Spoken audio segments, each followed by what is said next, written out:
In anticipation of our clicker walking up to sit down to worship committee clicking, I thought I'd introduce our team. My name is Eric Nakajima. I'm the director of the Massachusetts Broadband Institute.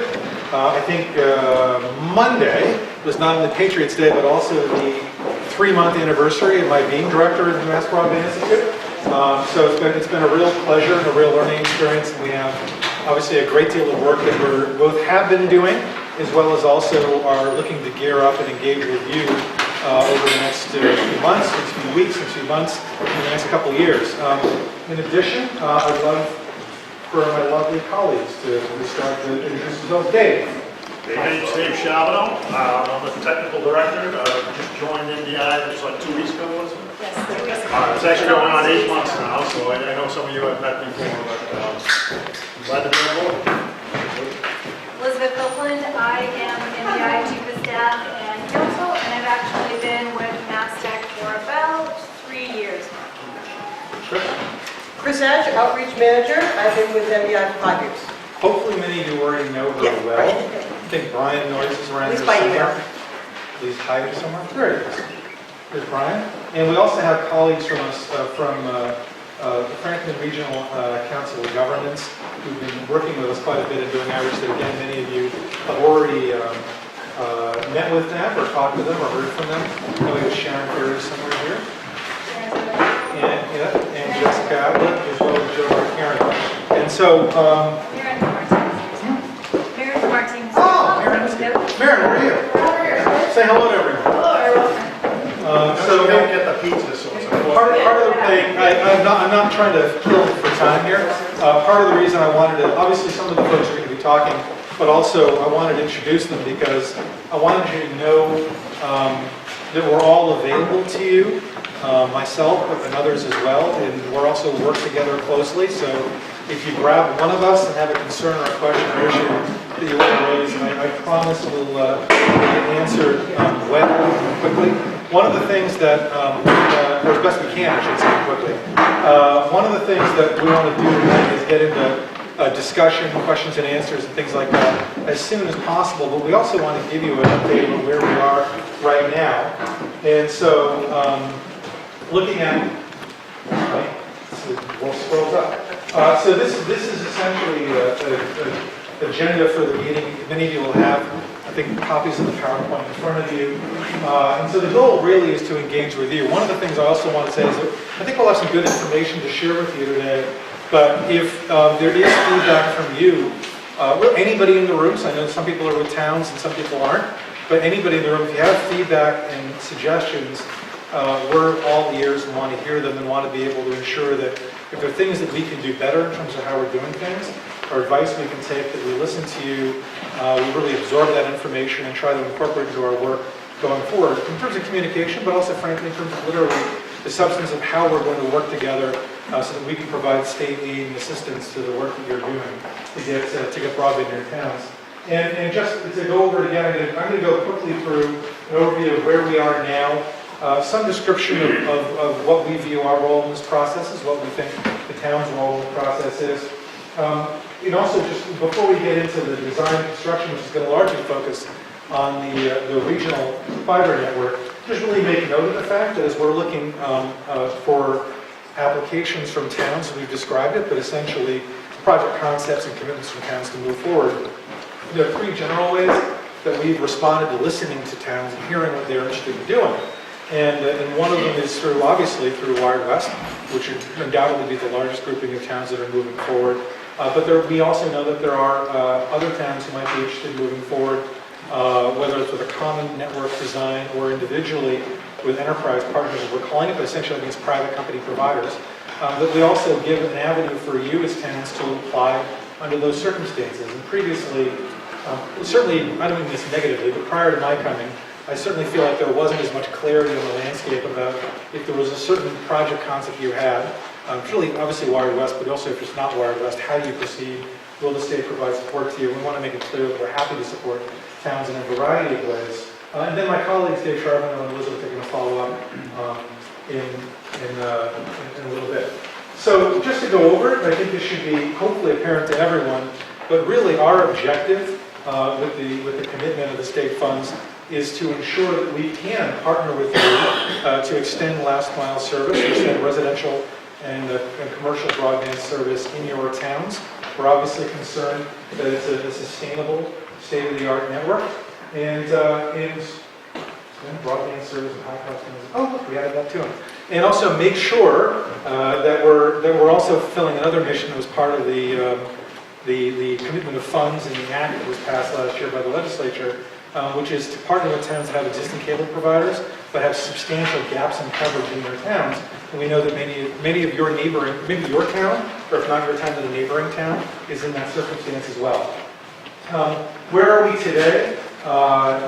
Some of this is going to be old news for you, but I'm stepping through it in case it isn't. As hopefully you heard, last year the legislature passed authorization for $50 million in funding for partial cable towns and for last mile. And Governor Baker in February announced a commitment to fully fund that, which is terrific. One of the things that we need to work out with A&F, let me use acronyms. The Executive Office of Administration and Finance, or the people who have this money and distribute it out, is we need to work out with them the flow of funds over the next couple of fiscal years so that we understand how it can come into supporting both projects in cable towns as well as also in unserved communities as well. We did a cable broadband workshop a month ago, and actually we just came from another meeting with towns to go over our progress on that. This meeting is really going to focus, by the way, on unserved communities, just to let people know. But if people have an interest in knowing more about that, they can talk to Mike Cardinal, who's an expert. But you can also talk, obviously, to me and others. We're happy to follow up. Many of you also know that we've done a desktop model of the 44 network build. We've also done, many of you participated in giving updated mapping for premises in your towns. And we've also been doing a bunch of municipal assistance in other words as well. So our role at MBI is really to, one, as a principle, and this tracks back to the goal, is to really help support you as you figure out what you want to do, whether you're able to proceed now, provide technical assistance to you, and then support you through the money that was committed to the Commonwealth in building out a last mile solution in your communities. That's our principal objective. We know that in terms of the work that we have to do, and this is why some people have asked in the past about why we're proposing a concept like a grant administration or solicitation program, and it's really just because we have to do our due diligence and homework in ensuring that as state funds are committed, that it is being invested in a durable asset that is the expressed will of the towns, that also has the other features I described with the sustainability that was described earlier. We think that MBI, we've been entrusted in this because, at least through the administration and the legislature and others, and hopefully many of you, that MBI has a good track record in providing technical assistance, expertise, and support the development and operations of the middle mile network, which is serving several community anchor institutions throughout this area. Obviously, we owe to you, which is obviously, it is a commitment to you that we owe to you absolute transparency in everything we're doing. And just another comment, because it's come up occasionally as a question, MBI doesn't have any intent or interest at all in owning or operating the network. Our role, we view our role as to be a trusted provider and partner, both of state resources, but also expertise and advice in helping to execute last mile solutions with their communities. Next. And so for the towns, we take, because of the fact, we talked about this a lot last fall for those who were in those workshops prior to my becoming director. We talked a lot in those meetings about the cost of the project and the nature of the commitment being asked of the towns. I know you're well aware of that, but we take very seriously the notion that for you, this is a hard decision. It's also a complicated decision, and I think the mechanics of how the network build work and how the town investments work and how oversight works into the project are all extremely important details. It's also an important issue around what the relative burden would be for your towns. And so, obviously, we put primary number one, as you can say, that you're making your own decision about what you want to do, whether the timing is right, and whether you understand well enough throughout your town, to the people who are going to be voting and benefiting from the network to move forward at this point. That's one of the reasons why, as I said, there's obviously a lot of details to work through, but one of the messages we also have is that we're very happy for towns to move forward with votes if you're ready to commit and you think you and your neighbors are in a position to understand what you're doing well enough to move forward. We also want to clearly state that from MBI's perspective, if you feel the need to wait until fall town meeting or next spring or something like that, we want to stand behind you and make it clear that the allocations that we have previously described for your plans will be held, and we're not going to redistribute them until you make your decision. There's obviously a future drop dead date, at which point, if you, I mean, I don't know how to put this, but if you're never, looks like you're never making a decision, we want to communicate with you, effectively so that we can redistribute those funds and put them to good use. But the point is that if I had a clear message for you, if you're ready to move forward and you're confident in what you're doing and your townspeople feel an urgency to move forward now, then by all means, please move forward now. If you're in a position where you feel like you need to wait, and we'll continue to work with you and your other partners to make sure we can get to the right place in terms of the project. So I think we can move forward to the next. And then obviously one of the things, I should say obviously, I shouldn't say that word.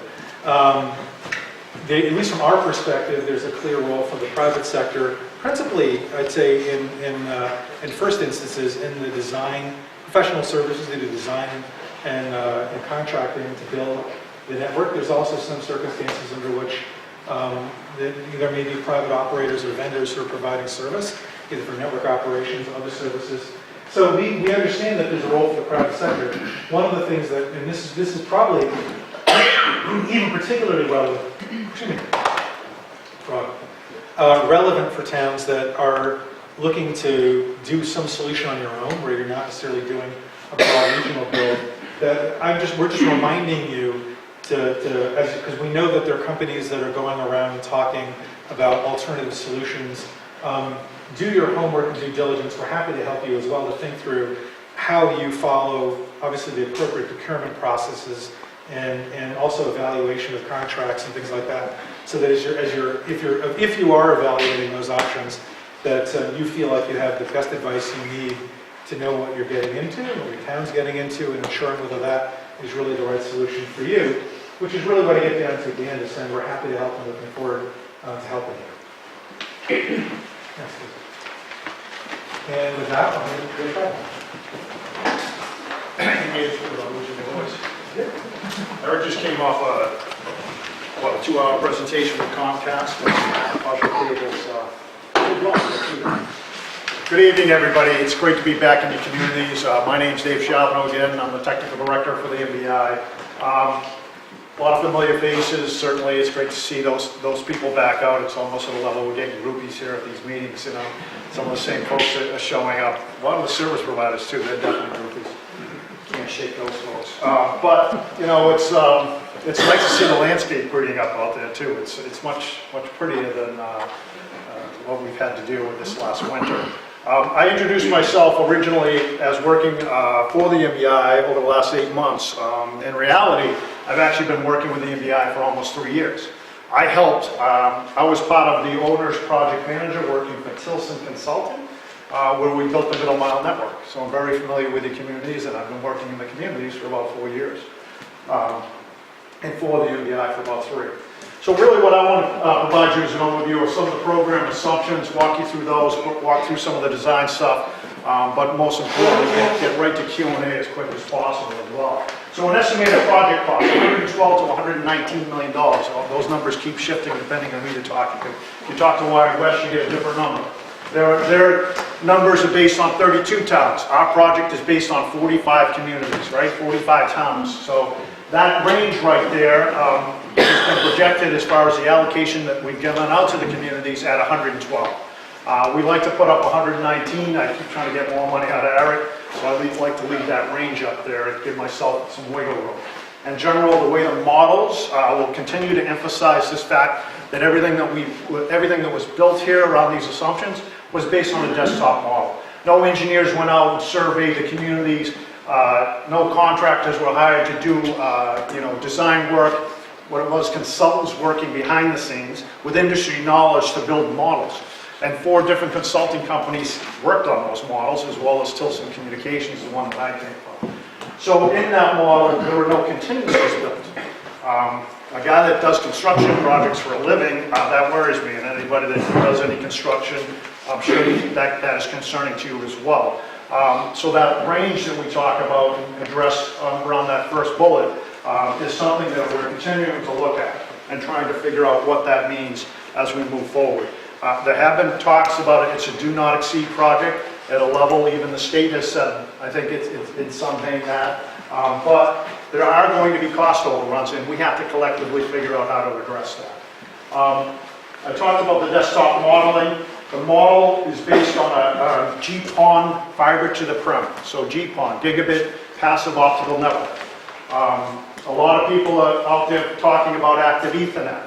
What we believe, based on the modeling, is that we will have levers to work on the technology. And until we do a deep dive on this, it could be, we may stick with a GPON solution because it's a less expensive solution to active Ethernet, or we may look at a pure active Ethernet solution.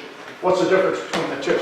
So basically GPON gives you the ability to run less fiber on the poles, and it has a subscription of usually 1 to 32 subscribers to look at it as like a pair of fiber. With that active Ethernet, you run home runs all the way back to a HUD or a point of interconnect. The benefits on those, as you would think, with 1 to 32 ratio, there's a lot of bandwidth still there, but there's contingency, you know. So with an active Ethernet solution, you're running a home run. A gigabit solution is there for the future. What we believe with the way that the model was developed, when you look at the geography of these towns and these communities in general, the distance is not that great. So there's no reason potentially for us to put splitters out there, to put pedestals with this GPON equipment. We believe that we can, it'll fraction a little bit of an increase in cost, run fiber all the way out to the premises. We're still looking at that, I'll tell you, but that's something we're looking at right now. Residential services would include data, internet, voice, and video TV. Wired West has been out had made requests to us to provide TV services. Traditional IPTV services, backhaul, a solution that would be backhauled potentially from a provider in the New York area, for instance, and then multicast across our network, so distributed across to all the subscribers. We feel in general that with some of the other technologies that are out there, when you look at over-the-top, content-based streaming services, that potentially it may not be the best solution to go there, but it's just a recommendation that we're making. We'll look at that as a deeper dive once we get into actual details around the design itself. But the money is allocated to build this video product to all the subscribers. We are looking at alternatives to fiber, but only based on town requests. What does that mean? Well, that means a town like Royalston has come to us and said, we can't afford fiber. We want to understand what wireless can do for us. They're very savvy wireless people, actually, and they brought us a lot of information. And we've hired consultants, and we've looked at the technology. Is it a viable solution? It is a viable solution. Does it have limitations? It has limitations. Fiber is, you know, some people use the word future-proof. It's not future-proof, but it's a long-term investment. You know, and we believe that. I've been doing this for 25, 30 years, putting in fiber networks, as well as wireless systems. Ironically, I was putting in 30 years ago Ethernet systems and Wi-Fi 802.11 systems, and now we've come right back to that with all the technology out to the residents. So it's kind of cool the way technology has progressed here. This project is very complex and requires strong program management. What does that mean? Well, I'll talk about that in the future slide a little bit. So GPON, fiber to the prem model, the network architecture at a very high level. So this is what I talked about from the standpoint of having an optical network terminal sitting on your home. That basically brings the fiber all the way back to a HUD. Our model, our design right now on the desktop model, has a HUD in each of the communities, each of the towns. That HUD would then connect from a redundancy standpoint, east and west, north and south, out to provide further redundancy in the network. We'll use the middle mile of connectivity. We'll have an overlay architecture of some type, potentially, that sits on top of that. Unclear what that means yet, but it'll be some type of distribution network. And then there's some specifics around some of the fiber counts, but really they're insignificant. This will all be hammered out when we hire the design firm and they really figure out, okay, We know what the premise counts are in your towns. You folks are providing us feedback on that now. We'll further hammer this out, like bringing out engineers, doing site surveys, looking at the routes, and figuring out exactly how we're going to run this fiber down the streets and back to the house. Next one. So a work breakdown of pure fiber. Again, this presentation is predominantly talking about fiber. This is what we're trying to do. We're trying to build a fiber network. We're not trying to build a wireless network, but certainly glad to talk to any of the towns that want to discuss that. From a pole count, this project is about double the pole count what we did with the middle mile project. It's 62,000 poles. It's about 2,000 fiber miles, 44 huts to identify all the communities, and then customer premise is around 26,000. These numbers fluctuate depending on who you talk to. We are still evaluating that, getting the information back from the towns and putting it into our GIS system. The rubber hits the road when I hire the design firm and they go out and do this. All right, so at a level of all the work we're doing right now, it's still preliminary, it's still cost modeling. Once we hire the design firm, they'll verify all of our numbers. We'll utilize a design build, it's like a tongue twister. Design, bid, build process, and I wrote it. That's different than the middle mile network. The middle mile network was a design build process, so we hired G4S to do everything. We believe this time the best thing is to break it up. There are a lot of different stakeholders in this project now. We have the state, we have the towns, we have Wired West, we have private sectors that are here tonight, service providers and network operators. We also have the utilities to contend with, which is a big part of this project. So the goal really, or the objective here, is to break out functional areas in procurements into specific areas that are manageable from an OPM perspective, a design engineer, multiple construction firms to run parallel projects, as well as a systems integrator. We'll place tight controls on the whole application make-ready process. This is one area where projects like this can really fall apart. This is the most complicated, labor-intense, administrative-intense part of the entire project, is managing this make-ready. The way that it works is we have to submit an application. First, we're going to go out and survey the holes, and hopefully the utilities are going to come and do that with us. We're talking to them right now. And by the way, they're very amenable. They've been very cooperative, which is good news. But the make-ready is going to be the most complex part of this project. It's the longest pole in the tent that we have to contend with, and it has to do with moving the wires in the communication space within the telephone poles, so that we have room for our cable, and anybody else coming along that, there's ample room for future growth. We'll create logical and graphical areas called zones and clusters. Next slide, please. And what those look like, and this is just conceptual, all right? Don't go and say, oh, well, how come I'm over here in this cluster with this group? Those circles and those radiuses were just drawn conceptually by me. Depending on how the towns sign up, depending on how this thing rolls out, depending on the subscription rates, depending on a lot of factors, these things are going to change. From a construction standpoint, what I want to do is I want to be able to work a concept like this because it drives down the cost of mobilization. Think about somebody going out from Springfield every day to Ashfield to run fiber, or to pick up, I forgot something in Ashfield, they got to go back to Springfield to get it. The idea is to put this stuff closer in garages and depots to where the work is actually happening. We'll develop a lot of these logical work groups as well around the utilities around make-ready. They have garages, they have resources in the territory, and we'll work with them on these logical groups. And then we'll be able to run parallel projects with multiple construction companies, which is really key. Because that's this thing out of the gate, call it May, call it June of this year, we'll have a number of towns that have signed up. We'll pass that warrant, we'll be ready to go, right? But then there's a bunch of others, as Eric said, giving you time to make decisions, to learn this process, to understand what you want to do. So as each of these things come together, we're going to determine how to place the towns together. We'll start some as they vote, others will have to wait potentially to join clusters, so I'm not talking about a long period here, I'm talking 60, 90 days as we stagger these things. Next slide, please. Scope of work, I had someone from Mount Washington at the last meeting last week, I think it was last week, ask a question. Now, you MBI people, you cost a lot of money. You MBI people, why is there $18 million allocated to OPM services? Well, first I had to say, look, it's not $18 million to OPM services. There's a multitude of things sit within that $18 million. OPM is one piece of it, all right, at about potentially half the cost based on the model, right? And these are the complexity of program management, as I said. There's 1,000 moving parts to this project, all right? And we are a very limited staff. 90% of the people that work for the MBI are here today, and they were introduced, all right? So there's no one else. We're going to augment our staff to help with this. But the OPM is critical in managing these functions for us and helping us. It's the same thing we did for the Middle Mile project, and it worked very successfully. It's not a legal requirement, it's a program requirement because of all the tasks. And this thing has to be managed like a Swiss watch. I used to work for a Swiss guy, I used to say that all the time. So on the bottom side of this, when you look at design and engineering, construction, planning, system and integrator, as I mentioned, these are the other large procurements. Those are some of the tasks, and they're pretty, things that you would think associated with those. Next slide. Design considerations, really around town participation. I mentioned that depending on when the vote is, when you have approval, and when we bring this thing forward.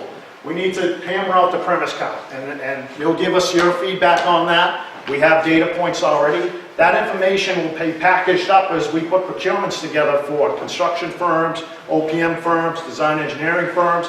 As you can think, they're going to be looking at an RFP, right? And they're going to say, oh, I can't go out to 44 communities. I'm going to have to do my own desktop model. And then literally that's what they're going to do. They're going to be basing it on a lot of the numbers that we provide. Network architecture. There's levers in this project. There's talk with Wired West talking about it's 40% subscription to first, get your build organized, right? Wired West has also talked about if you have 60% subscription, we're not going to go to the other 40 houses. So Jim is playing with the model from the Wired West perspective to work some levers, as I call them, in the financial model. And we'll do that too around the network architecture. Be it whether we decide at final based on what the town wants us to do, whether we go to 100% or we go to those 60 that signed up, and then the 40 we have to worry about those later, or Wired West has to worry about those later, or another service provider has to worry about those later. On the network architecture, there'll be different levers that we can do around redundancy. I mentioned GPON versus active Ethernet. So there's a lot of considerations, and the design firm will hammer these things out for us, and they'll work through these details. And then we'll be able to share more information with the towns accordingly. GPON, XPON is just next generation PON, passive optical network systems. So when you look at GPON, you typically have a 2.5 and 1.2, so down speed versus up speed. XPON goes to 10 gig. So there's next generations of PON coming out, not necessarily available today, but there's a migration down that path. And there's active Ethernet. I think I described that before, so I can certainly answer more questions if you have. I mentioned 100% premise coverage versus pre-subscription. IPTV versus over-the-top streaming. I mentioned that on one of my first bullets. Again, considerations. There are things that we can reduce the costs of the project using levers, worrying about not having contingency, and taking some things out. Maybe the video product comes out. Maybe we do streaming. Maybe that's what the towns decide. You have to provide us that feedback. Designing by adjacent town population centers. Maybe not the best way to describe. What I'm trying to say there is towns that are, obviously all the towns are adjacent to each other. There's neighbors that are adjacent to someone in Conway, for instance, lives closer to Ashfield than he does to the center, than somebody else in the center of town here. It may be more prudent to run his fiber back to Conway. Did I get those towns right? Yeah. So that's what that really means from a HUD and a POI perspective is we're running fiber. We're going to determine the most appropriate place to run it at. The premise around the design that was modeled was clearly around having the towns designed and constructed independently. And we're still trying to hold to that premise, but there's other things and considerations that I'm trying to tell you that we're working through here. Pole licensing and asset ownership is a big issue that we've been working with for really the last several months, and really came as a natural progression from the Middle Mile project, is this having either agent relationship with the towns where you have your own attachment agreements, or potentially where Wired West or another service provider or operator has attachment agreements, and we act as the agent to manage that process. We're looking at overlashing and leasing rights potentially, maybe having the ability with the middle mile network that resides probably in about anywhere from 3% to 40% in some towns. We have fiber running through your towns in the middle mile, from the middle mile perspective. All that fiber runs on licensed poles. Why redo the work? That's where overlashing comes in. Can we utilize that pole and that license and overlash the last mile cable to our middle mile cable? Save us a lot of money. It's complex. It's not quite that easy, right? But we have some good attorneys on staff, and that we can certainly tap into to look through these. What I can tell you that when we talk about overlash, we talk about leasing rights and transferring rights, like from an IIU perspective, or transferring ownership. We met with Verizon 2 weeks ago, and they were very amenable. They were very open to all these discussions, which we found refreshing. So we'll continue to work through those issues, but this is a big one. This is something that we have to figure out in short order. Is that it? Good for that. Oh, no. It's the most important thing. This is a really, when you look at the process of what we have in front of us with the major work tasks, on the left-hand side, in the months it take, I've pretty much stuck my ground. As people have prodded me to say, do this quicker. I have a lot of experience doing this. And if you don't believe me, go ask somebody else that's done or worked these projects. Go talk to Peter and Leverett if you think these projects are easy and they take less time. They don't. They take time. We have to work through this. It's a process, unfortunately. You can only push along the utilities so fast. And that's really what we're contending with. If I can shorten this window, and we have some ideas to do it, we're going to try to shorten that make-ready window. And we're going to try to condense the schedule as much as possible. This is just a really, an example of what it could take, from a clustered standpoint to get this, 6 to 9 towns completed. We'll then stagger these towns in clusters as they come on, so that we can not gridlock what would be the utilities work or the construction companies or our ability to then get the RFPs out. So really, it's still all predicated on the town's voting and telling us that we have the approval. Next slide, please. So last mile construction timeline. Look at it as about a 4-year project, start to finish, if we do all 44 communities. 45 would be Leverett, they're done. I can't take credit for that. Could I take credit for that? Pete would. I didn't have anything to do with it. We haven't been with Pete on the side, but I can't take credit for what they've done. They've done a phenomenal job there. This representation is for 44 towns. So about a 4-year project. That's my last slide. I should know this. It's not actually. Jeez. This is a quick one then. All right. So selecting major milestones.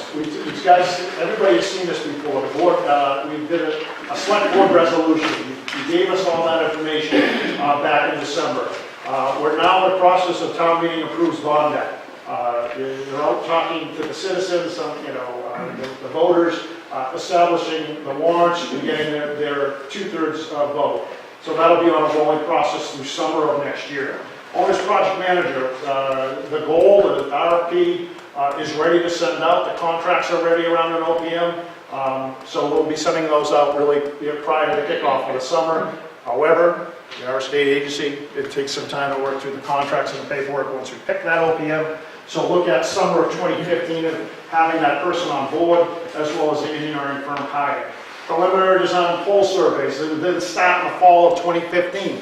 Send our crews out, start looking at these poles, start getting ready, the applications ready, start working through the make-ready process, and then, have construction on a rolling basis based on my timeline from a clustered standpoint. And I think that's it for me. I was right this time. It is. Thank you.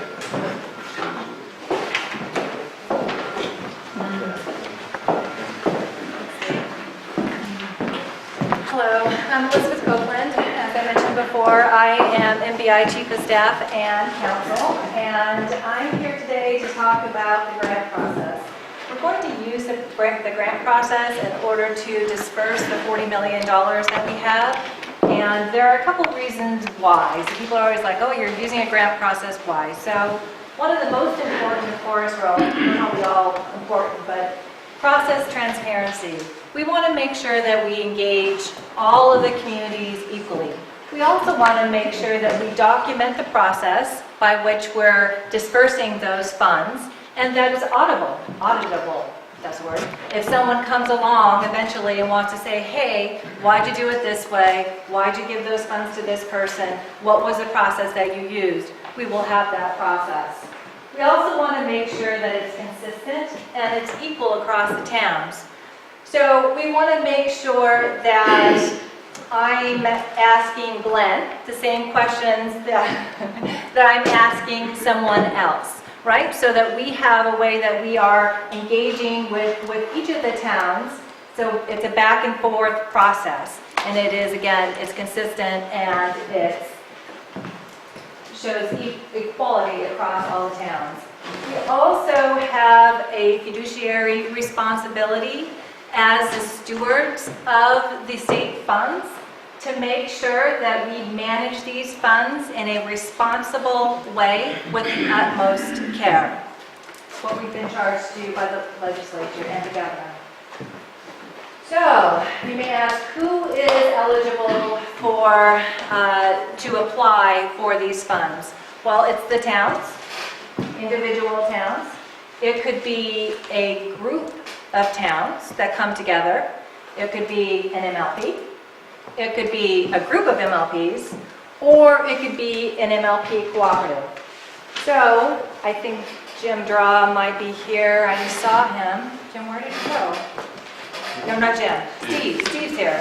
He had to take off. Oh, that's too bad. So I think they anticipate that they would be the applicant for Wires West under this process. One of the things I also, yes, that's fine. So tonight we're actually going to talk about two grants. So one of the grants is called the Last Mile Planning Grant, and the other grant is called the Last Mile Broadband Services Grant. And we'll get into more detail, but the eligibility requirements and who's eligible to actually apply, same for both grants. So the first grant, actually the second, well. So we're going to talk about how the funds are allocated. Most people have had some correspondence with MBI and kind of understand that there's two pieces to the allocation, right? There's the 18 million that's for professional services, for OPM, for engineering design services, and then there's a second 22 million that we've targeted specifically for Make Ready, which Dave has talked about, and also for construction costs. Make sure I'm talking about everything I want to talk about. And these, potentially it might shift a little between these two pools, but the pool is $40 million. And in the grant application, you're going to see there are two initiative types, right? Has anybody not heard about this? Everybody's okay. All right, well, so there's two initiative types. I'll go fairly quickly. So there's the MBI regional solution. If you're in the MBI regional solution, you use our design, you use us to construct the network, then you get a portion of both, right? You get a portion of the OPM is applied to your town and a portion of the construction costs. If you are someone who wants to do a different type of a solution, say you want to do a hybrid solution, so you want some wireless and then you want some wired, then you're going to be in the second category, and then you would get an allocation from the construction bucket. The idea here is, in most cases, what we found is these solutions tend to be a little less expensive, and we're not building it for you, right? So this is a scenario where those towns would actually be building their own networks. In addition, You could also see a private, I'll call it an enterprise solution in this category. So it could be a scenario where a town is actually going to partner with a private entity to build, potentially operate, and provide services on their network. I also wanted to mention, maybe I'll do it here, so everyone understands also that the $40 million will not cover the entire construction cost. So towns are out there right now, deciding whether or not to put articles on the warrants for town meeting in order to get authorization to bond for the rest of the construction costs for broadband. So there are 2 articles out there that I have heard of. MBI sent out an article. Is anybody in the process of trying to decide between the articles and what to put on their town warrant? Anybody in that process? Or maybe? So I just wanted to clarify, we've had some questions about which ones they should use. So there's a generic MBI article that just says, we're going to bond for this money. There's a second one that specifically says and points to an MLP cooperative. So sometimes there's been some confusion. I just want to be clear that depending which way you go, either way is absolutely fine. But if you choose the second option, then you're locked in, right? So if your bonds are authorized, you're locked in to only proceeding with an MLP cooperative. And I just say that because I know that it can be really hard to get something passed in town meeting. And the only reason I just would hate to have anybody have to come back to town meeting because something happened with the MLP cooperative. Not saying that it will. Everyone is free to make their own decisions. But I mentioned that at this point. All right, so how do you get in the door, right? So eligibility criteria for the last mile broadband services grant. Well, you have to be one of the unserved towns. I think that's pretty clear.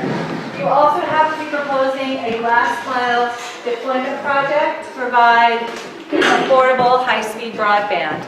And again, we look at the definition, the FCC's definition of broadband, 25 down, 3 up. I always get it wrong, but I think I got it right tonight.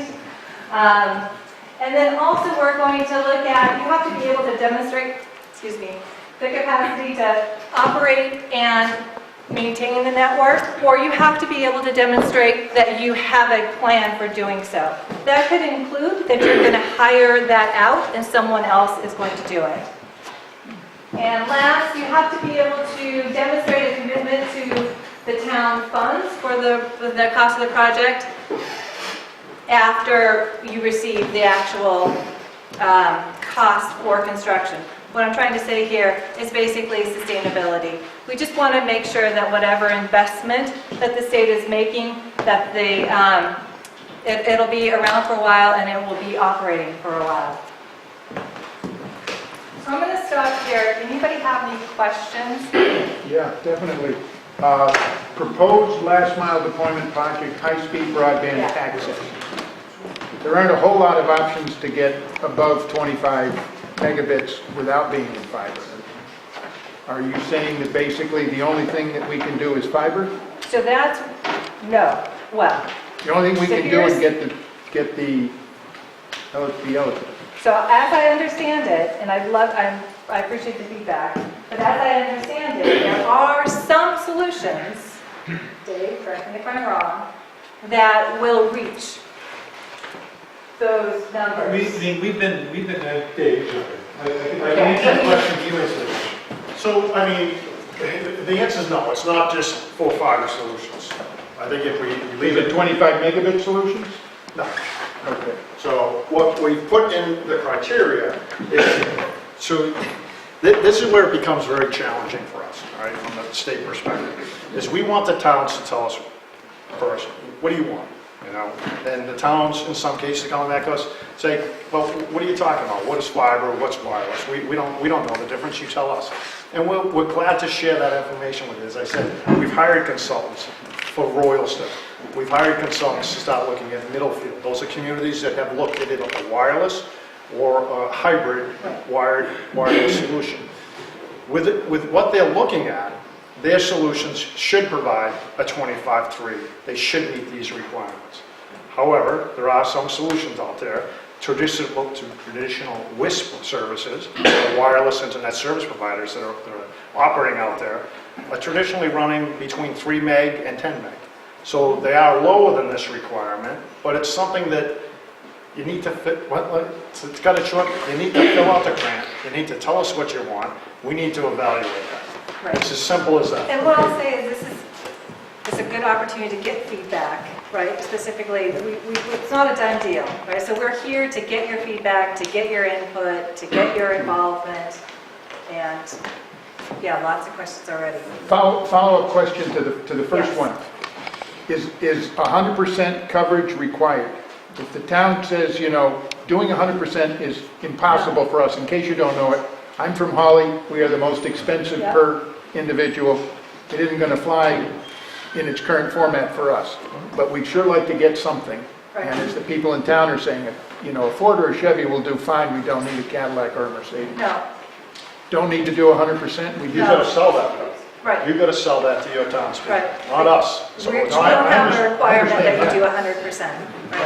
I don't want to qualify that too much, but the fact that, so both of these questions run to a couple, I think, key points. One is the question, when you talk about durable asset and sustainability, so one of the reasons why our bias has been towards saying we wanted it to meet that standard 25 down, 3 up, because we viewed that as being at least more of a state-of-the-art broadband service for today as It's of the now. FCC But we requirement. also, the FCC requirement. We also know those have been moving over time, and so frankly, it's hard for us to justify a state investment that runs substantially below that when you're considering this being a long-term asset. So that's one consideration. But as we've said before, we're looking to take your feedback, we're looking to take your ideas, and also we know we have towns that are looking at fiber wireless solutions that do meet that standard. So it is possible. The second point would be that we have generally talked about ubiquitous service coverage within towns as a goal. And so what I think we would want to do, and this is again something we can do together, frankly, is we want to engage in understanding how we provide and engage your residents, your neighbors, with the maximum possible benefit for the amount of state investment that will be going in equally with your own. And I think Dave got it exactly right. If we can collectively find a way to engage your neighbors in a way that they're willing to commit some resources undoubtedly on their own behalf as well, and it's a solution that gets the satisfaction of your neighbors, and we can identify ideally coverage which is also not, and I'm not suggesting you're saying this, but not the most modest coverage.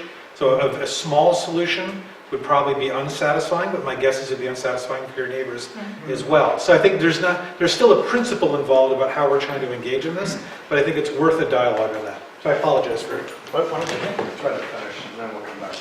Q&A. Yeah, that's fine. No, so why don't we, if you have anything that comes up where you need something where I've not been clear or you want me to clarify, feel free to ask a question.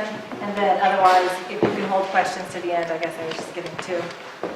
Sorry, Elizabeth. I think it's a clarification that you said there were 2 grant programs. Yes, Can you name them again?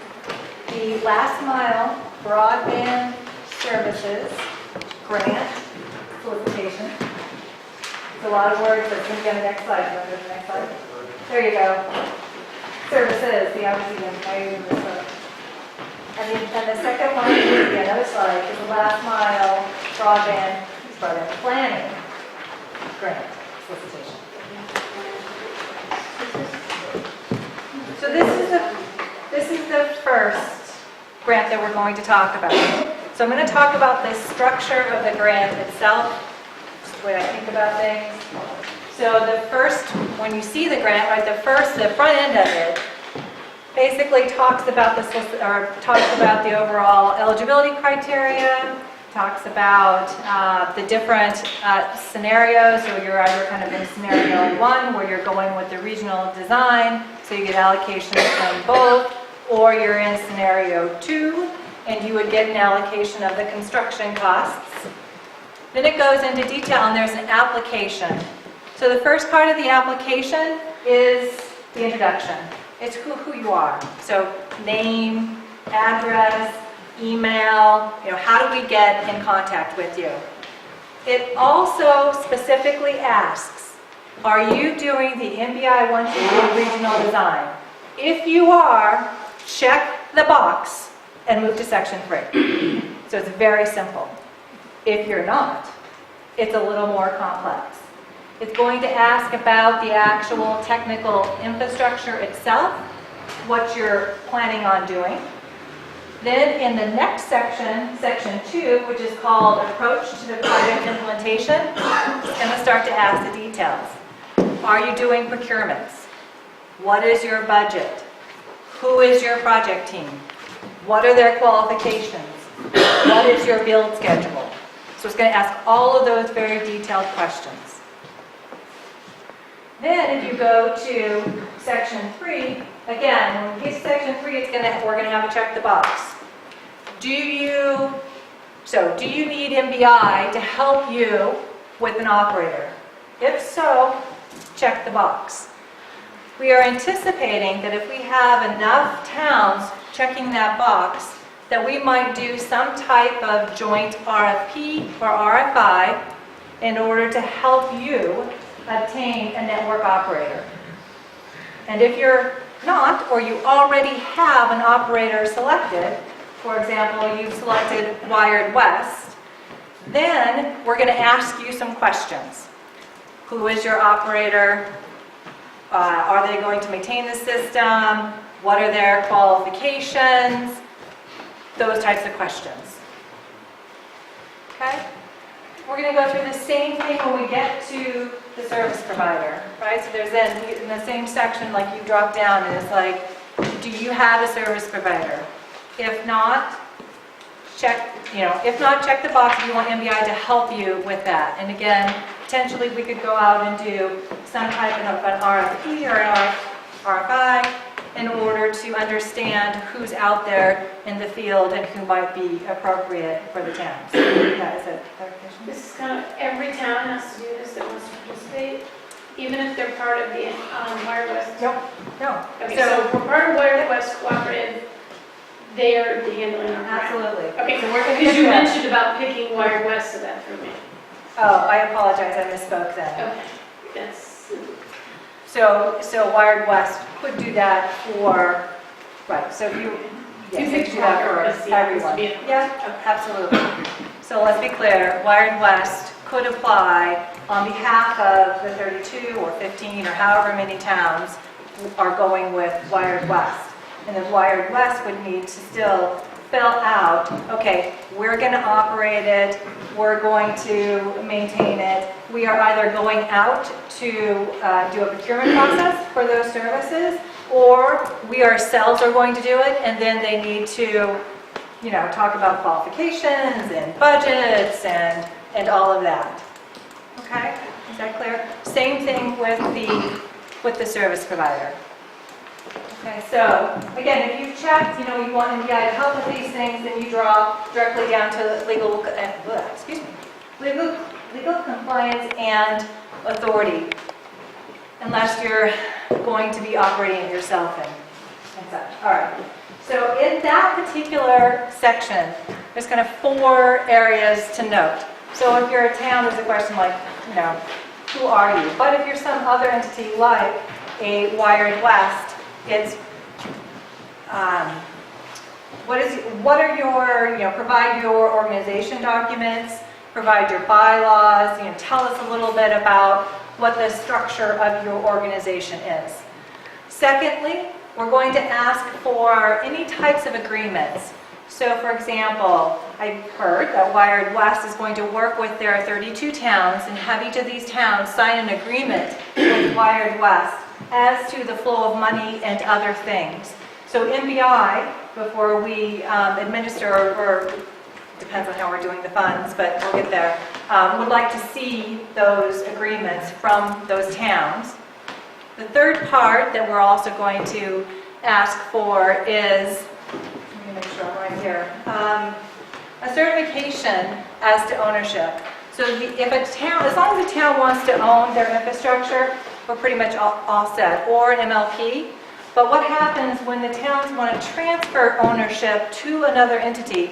It kicks off a whole bunch of legal issues and other things that could come about. So we would like to make sure that we understand that you are comfortable and that the authority in your town, whoever it is, has authorized the transfer of this asset to another entity. Yeah. Would you elaborate on Sure. ownership and jurisdiction where you mentioned that it can be an MLP or consortium Sure, thereof, sure. or a town or a group of towns? Would you elaborate on that? Yeah. So let me see if this answers the question. So I think of it this way. So a town owns the infrastructure, but an MLP or some other entity may have care and custody to do things On with behalf that of who? infrastructure On behalf of who? on behalf of the town. Is that, am I answering it? I guess you are. No, I want to make sure. So, The MLP is a separate body, corporate It and is. body politic from the town. it is, And that's some of the confusion, I think, that, right, that goes, right. that's the clarification I'm looking for. Yeah, between just the MLP, but not between the MLP cooperative and the town. Because it really comes up when you're in a situation, mostly when you have a cooperative, right? Because you are taking you're taking ownership and moving it to another entity that can dispose of it as they deem appropriate, based on maybe some of these agreements that they. Who can dispose of it as appropriate? The MLP cooperative. It depends on what the organization documents look like. Mhm. That entity, and I don't want to, I want to be careful, because again, it depends on what the underlying agreements look like. We just Between want, towns, that would be very simple. Between MLPs, doesn't that get complex? it could get complex, yes. Yes, it is. It's a complex question, and what we want to just make sure in the application is that if someone is saying to you, and I don't know, any entity is saying, we're going to own the infrastructure, so MBI is going to use state funds to build it, the town is going to come up with the balance of the funds, then you're going to transfer that ownership to someone else. Now, again, depending on those underlying agreements, maybe you can have a hook into that, but if you don't, right, that asset could be transferred, could be sold, right, if that entity, potentially, if that entity goes bankrupt or something happens. It's a protection mechanism. Under the agreements section, if you're filling out this application, I assume that the process is going to go something like this, that we understand your agreements and no future agreements can be made. If the, say, the cooperative was in the process of developing agreements, could you in fact fill out your grant application because you don't have them all in your hand yet? Yes, you can still fill out the application. And the agreements Subsequent can to the agreements, absolutely, absolutely. What is the deadline for the grant? We're going to get there. But although it is true, you can't complete them without those documents. Well, we wouldn't, and I'll get there, right? So the next thing that, and I wanted to say one more thing. So we also want the towns to certify, so if Wired West, or Wired West, but Wired West, if they're filling it out for the towns, we just need a certification from the towns that say, yes, we understand, and Wired West can get this from the towns themselves, we understand what's in the grant application, we're comfortable with it, or makes sense to us, right? It's just our way of having documentation, again, for transparency purposes, for fiduciary responsibility, for all of those reasons, to be able to document how this is actually working and functioning. And to the agreements. So Eric is 100% right. Nothing is finalized until agreements are signed with MBI. If you are a town, you would sign the agreement with MBI. So you are a scenario 1 or scenario 2. If you're scenario 1, there's a methodology for allocation where we say your allocation amount is being allocated, and we have some type of a relationship for the flow of funds. We will own and have the balance of the construction costs will be yours, but there needs to be a way that that money flows into MBI to finish the construction. Similarly, there would be an agreement if you are a scenario 2 town, but we would be giving you a grant for construction. Actually, in that case, it will be a little different because the funds will flow to you, right? There will be deliverables and milestones, and potentially you'll have expenses, and then we will reimburse you for those expenses based upon your allocated amount. In the first scenario, nothing happens until we have all the pieces together, which would include all of the underlying agreements. The underlying agreements protect you and protect MBI. If something ever happens to your entity that is, in this particular case, the MLP cooperative, we just want to make sure that the funds could still come to us and that we would be able to complete your construction of your project. Not clear. Is that? Yeah. Can you define town? Fine town. Oh my goodness, am I The seeing again? town signs an agreement. Is that a vote So- taken at town meeting? Is that a vote of the selectmen signed by the It chair? depends on whoever is the authority in the town. The So- answer, but I think the answer is yes. That whoever the top administrative or elected officials of the Right. town normally So when signs a bigger agreements. community doesn't have a problem because they already have primary. So most of them would have a select board and town administrator doesn't usually have that kind of authority, so the chairman is. That's who it's on. Okay, I'm just, that's. Yeah, no, that's why. I mean, because you talk about the town and that can be all. No, you were No, absolutely. you're absolutely owed a, that's why I wanted to jump in, because you're owed a direct response, and that's what we're talking about. Yes, Okay. absolutely. It has to be a vote of the select board. It does? Yes. Okay. You can't, the chairman of the board has no, individual selectmen have no independent authority. So So, the select board has to vote to sign the contract. That makes them all 3 or 5, or they may Okay. authorize the chair to sign on Okay. behalf. no, that's a good point. That's a better answer. The chair has, individual selectmen have no authority. No, I understand that. I They're just- state members. So there's a vote and then they can have a vote to chairman. But the bottom line answer on that, though, is that you're talking about essentially a two-step process. One is the action by the town meeting to vote to, in whatever subsequent debt exclusion vote might be required, to vote to participate in the project and commit funding to it. And then there would be a separate, as you're describing it, a separate vote by the select board to approve the participation in the contract. And then for MBI's purposes for the application, even if, for the sake of argument, it's coming from Wired West, and there were 30 towns in the application, we would then see 30 documents that were coming in that were each signed by the select boards representing that the towns knew the agreements they'd signed on to, knew the proposals, had taken the vote, and effectively authorized the town to participate in the project. Okay. I have a question. Let's say it's just very simple, it's a single town bill.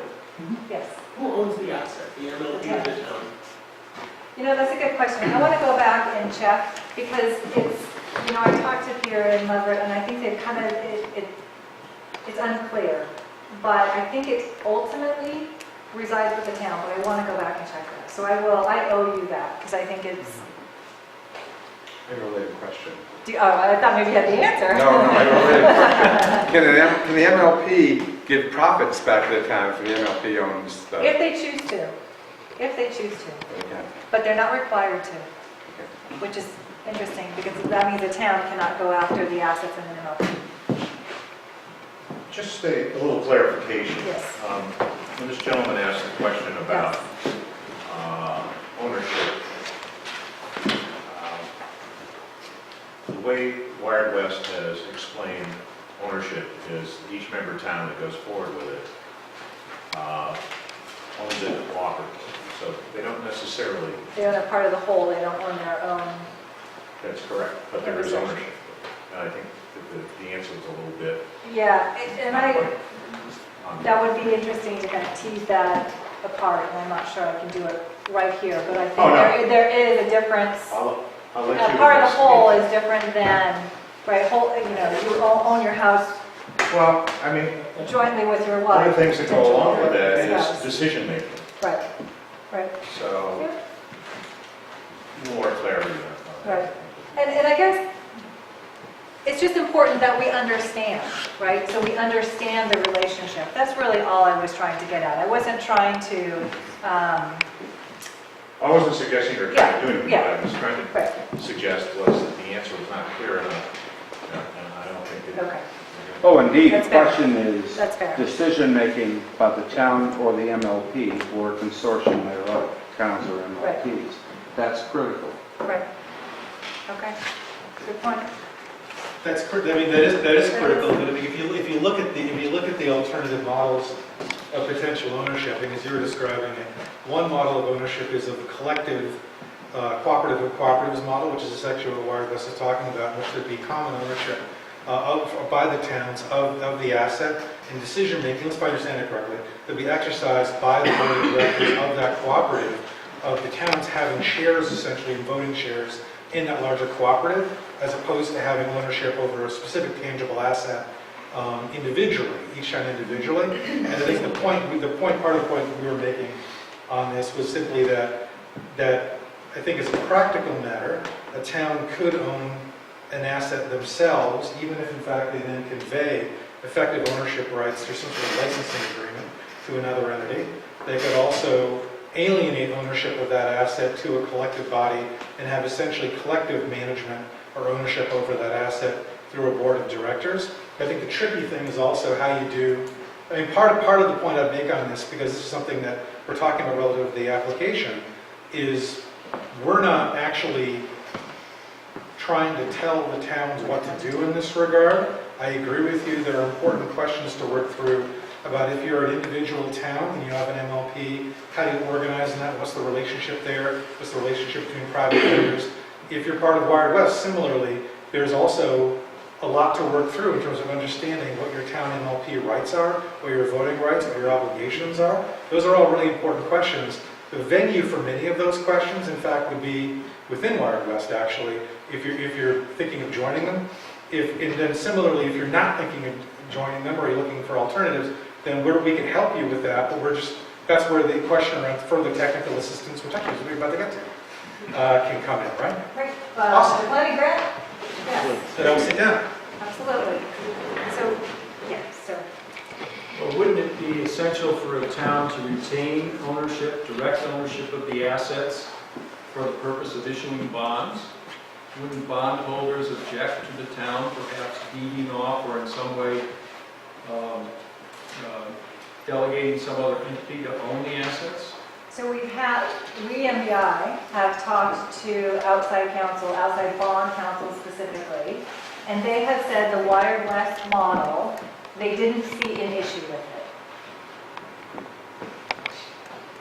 Now, yeah, I'll just kind of leave it there. So I think there are some challenges, but in terms of the way that Wired West specifically has structured it. But you know, one of the reasons why that's true, of course, is because for the way the bonds would be structured for the individual town, is that the town would hold 100% of the obligation of paying Right, the debt. that's true. So therefore, if the town, and that doesn't, I know that the model, Laura's model is to be able to refund monies back and to be able to lower the effective burden on the towns. But the reason why, I'm just going to explain, because I think it's important to explain further what you're saying. The reason why bond counsel had given us advice that, in fact, you could alienate ownership of the asset rather than retain it is because you would hold 100% of the legal liability to repay the note regardless of what happens to the infrastructure after you alienate it.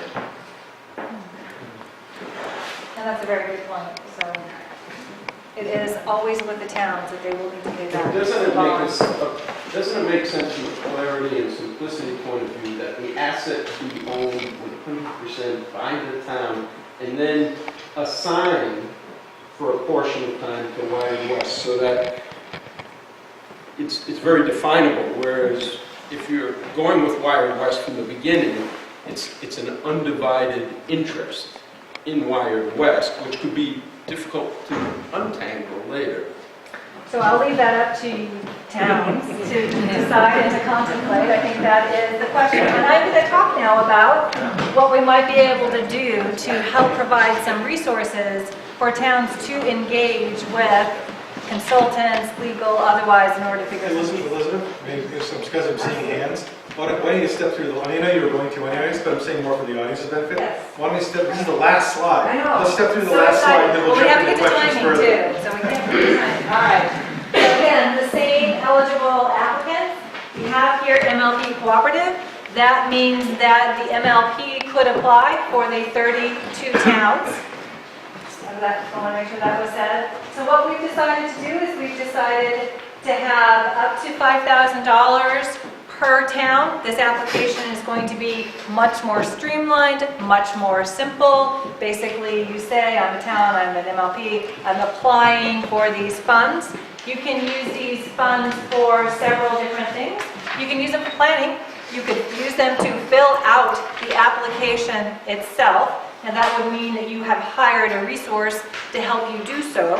These are supposed to be for consultant types of resources, or not your own staff, but anything you need to do in order to augment your staff to evaluate proposals and such. It could be for preliminary marketing. I know Wired West is out there. They're out there doing a lot of subscription campaigns. They're out there doing campaigns with towns and things of that nature. Again, Wired West could apply for these funds for the towns and receive these monies to be able to further that cause.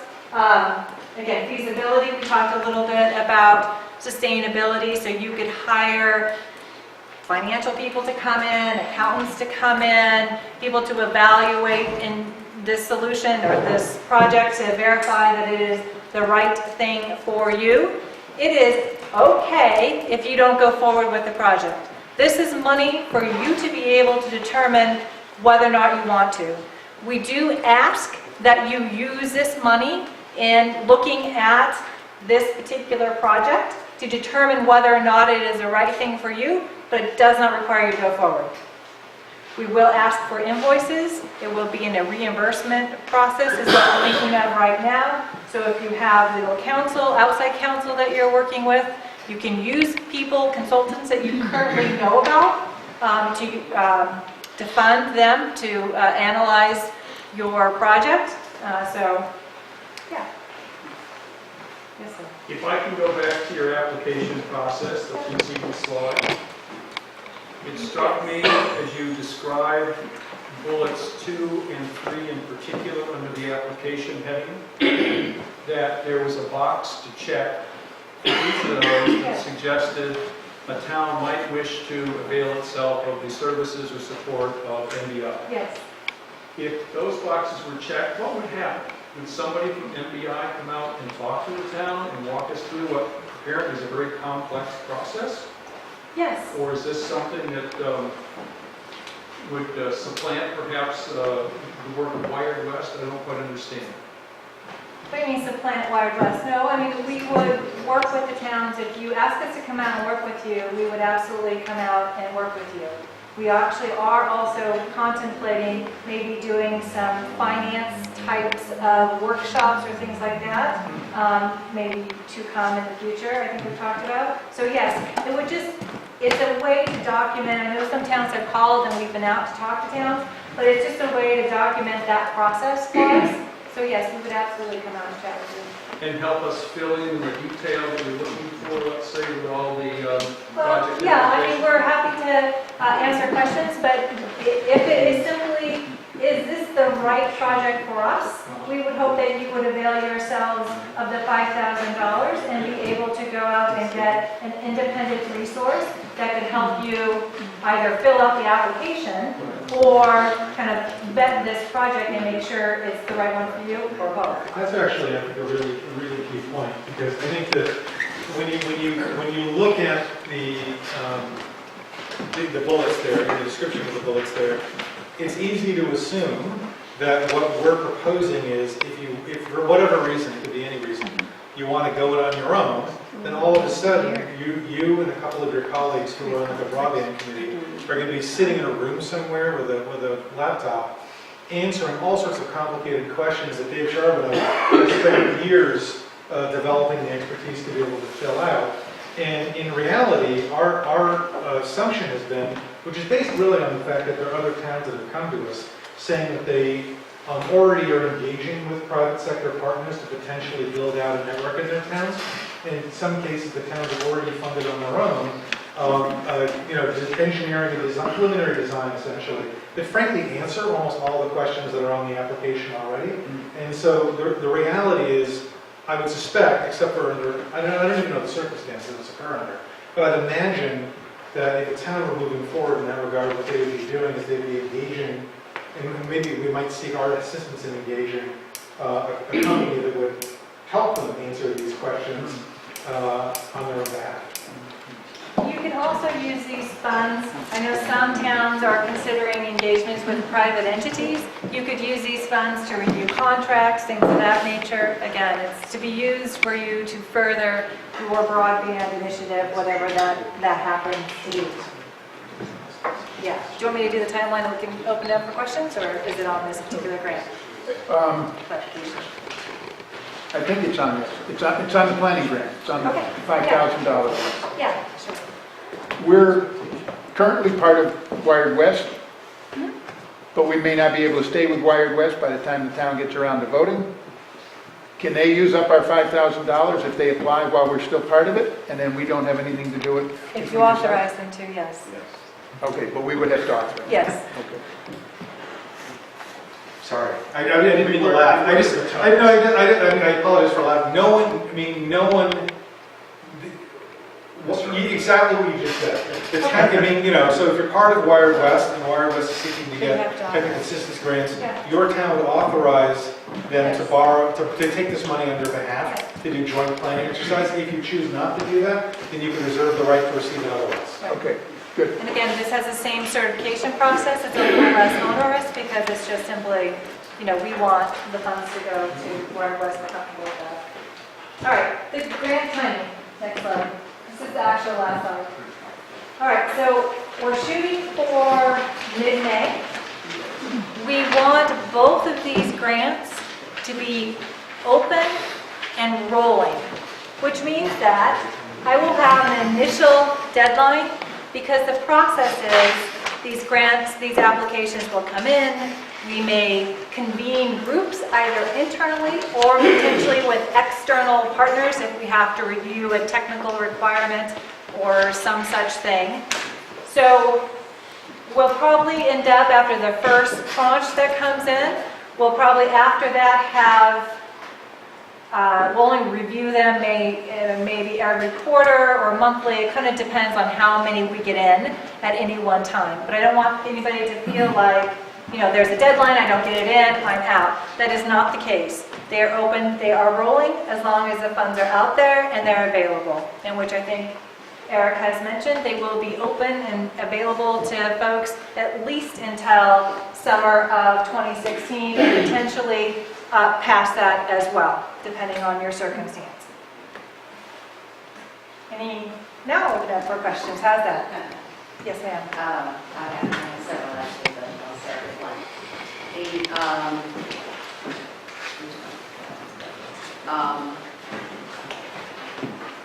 The question about the ownership came up, and I just want to make a statement. I want to find out if you have the answer to this today, and how we can find out later. But for towns and cities that have fiber now, who owns the fiber now? Sorry, about middle mile fiber? And what I'm looking for is an example of a town that might have a service provider providing services to them, and of their bill, how much of that is to pay for the fiber, to pay someone else for the use of the fiber? My guess is with a cooperative, our costs per month are going to be less if things are done right for services. And if we do not go with a cooperative, we may pay more. And the only difference potentially is that who owns the fiber, the network, and what portion of that is contributed to a typical town's bill, a typical person's bill, I should say. I guess I'm not sure if someone could paraphrase. I think I know what you mean. All right, come on, give it. In a tent, I live in North Adams, I live in Ashfield. I grew up in Williamsburg. Some of those places I have internet in North Adams. If I want fiber, I can sign up for it. I can have phone, I can have pretty much anything I want. And so my bill comes and how much of it, because you know how our electric bills are Yeah. broken out and our phone bills have their absolutely. regular charge? Your cable bill doesn't come that way. Right. Your internet bill doesn't come that way with the breakout. But you're meeting the communities that have private industry who have spent their money, so the taxpayers of those towns didn't have to fund Right. broadband or Right. anything in those communities. Just sorry, I have to get that.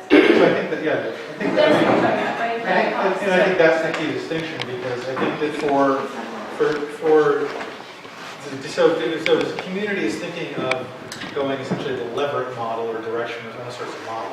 But, the town wants to own the infrastructure and administer it, then that doesn't make for a significant difference, except for the scale of spreading the cost of operating across more ratepayers, assuming that that's a particular driver of cost.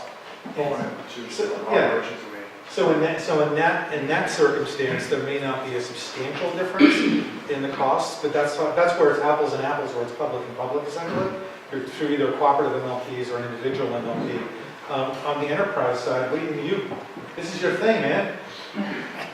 Well, I mean, everything's different. I mean, it's a case-by-case basis. So in general, what we allocate is called O&M costs, so operations and maintenance costs.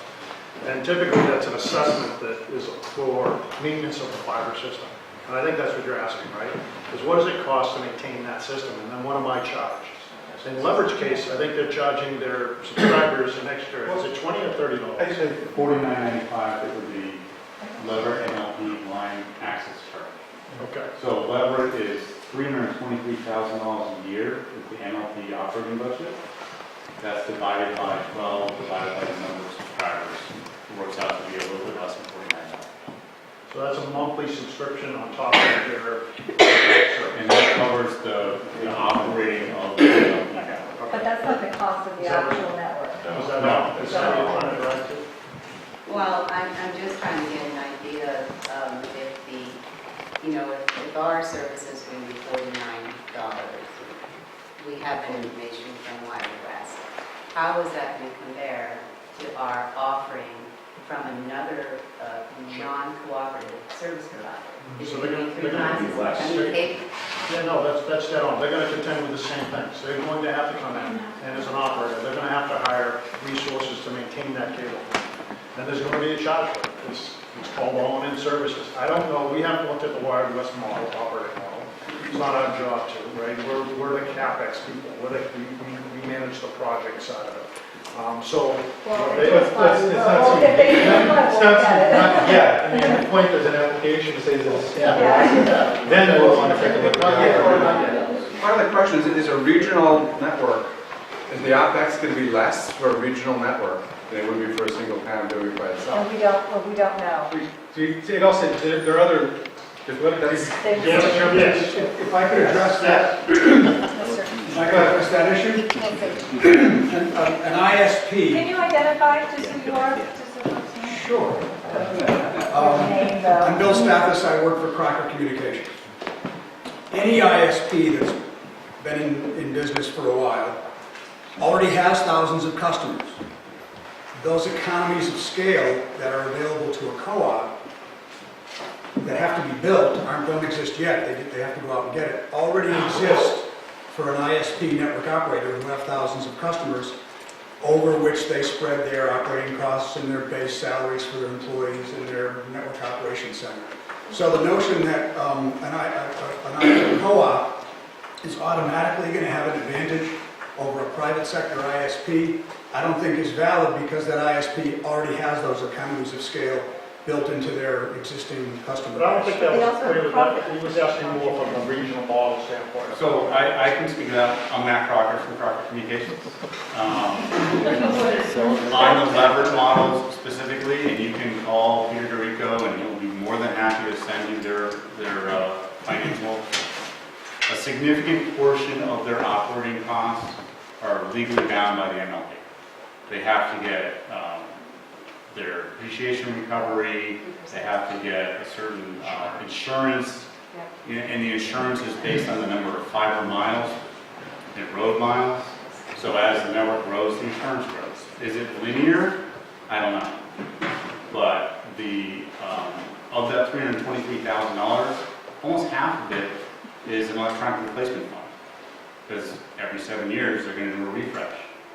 So they're putting money away to do that. So a lot of those costs scale proportional to the size of the network. So I don't know if there really is a significant economic scale as you go there. Can you show the map? Go back to the map of all the towns, just so we have something to look at. Yeah, absolutely. Okay, I gotta get somebody else too. Go ahead. My name is Glenn Cardinal. I'm on the executive committee of Wired West. With all due respect, Matt and Bill, I think we're talking apples and oranges. Just a comment. Ma'am? Yeah, I'd like to know, you were talking earlier about a significant price difference if TV and video were not added to this, and I'm just wondering if there's a percentage that you could give us to, Yeah, I don't know about the price breakdown. You know, what I was looking at is from a capital deal cost. We've allocated about between $6 and $8 million to build head end and buy video CD equipment.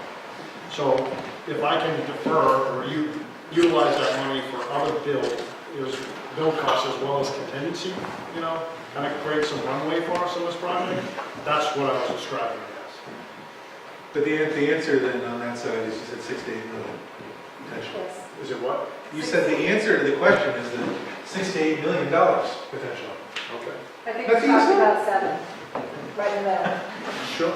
We have. I mean, the point on that is when you get into the specifics of it, Dave, because we've talked a lot about this, is that it's in fact not an insubstantial decision to make as to whether to include video or not, because it's not like it adds $1 million to the cost, and on a $115 million bill, someone could almost say, who cares, let's give you a choice. It's actually substantially more than that. So I'm just going to suggest, could you identify yourselves when you speak? Is that okay? So I'll go to the back of the room because I haven't asked a question yet. You want, sir? Yes, Craig Clementine Board. Is there a match requirement for the planning assistance grant? Is there a what? A match requirement? Yeah.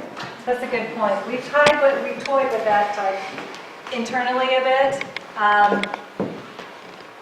I think all towns, right, if they're even contemplating this, certainly are spending their own internal resources, thinking about it, having people work on it, having the committees work on it. So we haven't quite gotten there yet, but if there is, I think that the bar will be very low, and most communities will just meet that bar.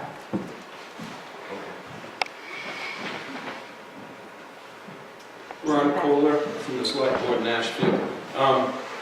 If you had 40 towns and X amount of dollars available to fund the project, and half the towns choose not to step up to the plate, would twice as much be available to the remaining towns?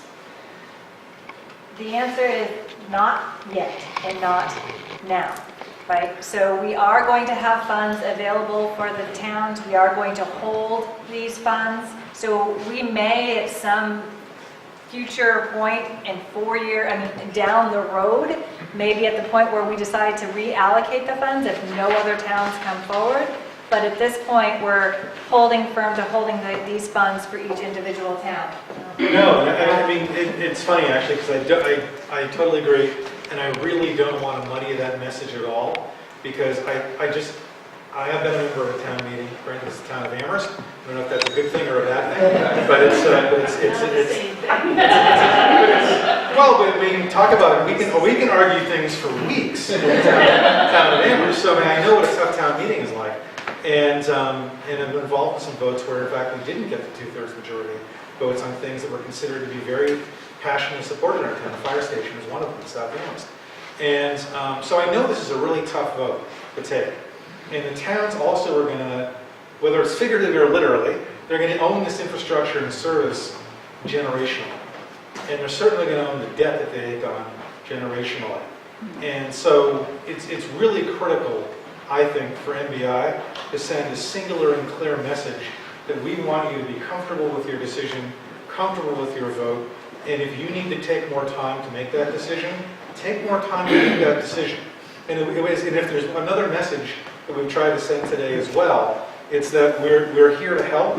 We're here to advise in any number of ways, either in terms of the grants we can provide, technical assistance. I know that particularly when I walked in the door, both Dave and Elizabeth both were sitting down with some towns and reviewing legal documents they'd gotten from third-party vendors, looking over technical specs from preliminary designs that they'd gotten. It's one of the reasons why when I describe these things, we're not chasing the ephemeral or unknown, because we've actually been providing that assistance to towns already, as well as engaging very closely with Wired West. That's why you hear sometimes about how the business operating model is something that came out of consulting services that MBI had initially provided. Well, that's because that's true. We engaged consultants before I was on board, actually, and had developed an operating model that was then shared with Wired West, and they've been now working that model and making some custom alterations on it.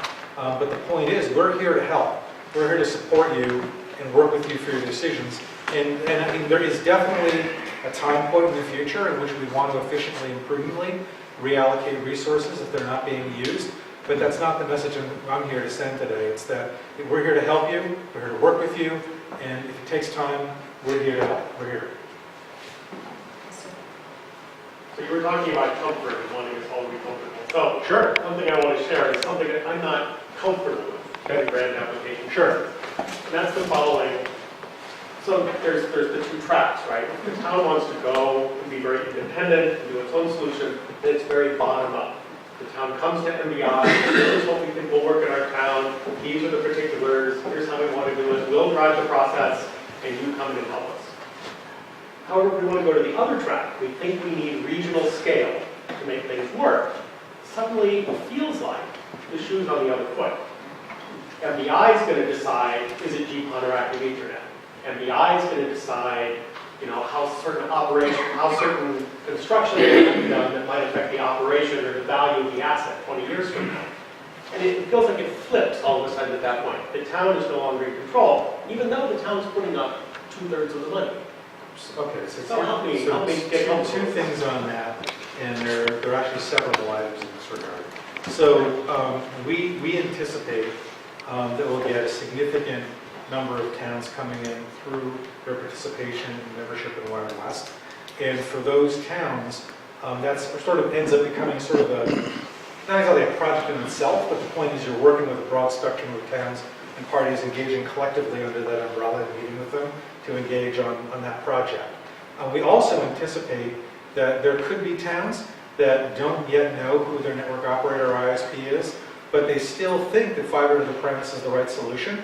And so they are, I know this isn't exactly what you're getting, I'm going to get to what you're getting at in a second. But the point is, they would, rather than wanting to just go on their own and maybe feel like they're going to flounder or something like that, the point is for those towns, they can also choose the regional network model and get more substantial services or support to be able to work through the build in their town. And as we've described it, under those circumstances, there's undoubtedly going to be common network design attributes that make it functionally a regional network. Even though the town may wish to stand on alone, or even a small group of neighboring towns in a sort of a sub-regional network. I'm making that up, but I'm just saying it's conceivably possible. Now, the second point you're making, and it's funny because I'm often chastised at work for being so enthusiastic about what we're doing that I jump in and interrupt my colleagues, and I was trying to be very disciplined about not doing that today. They don't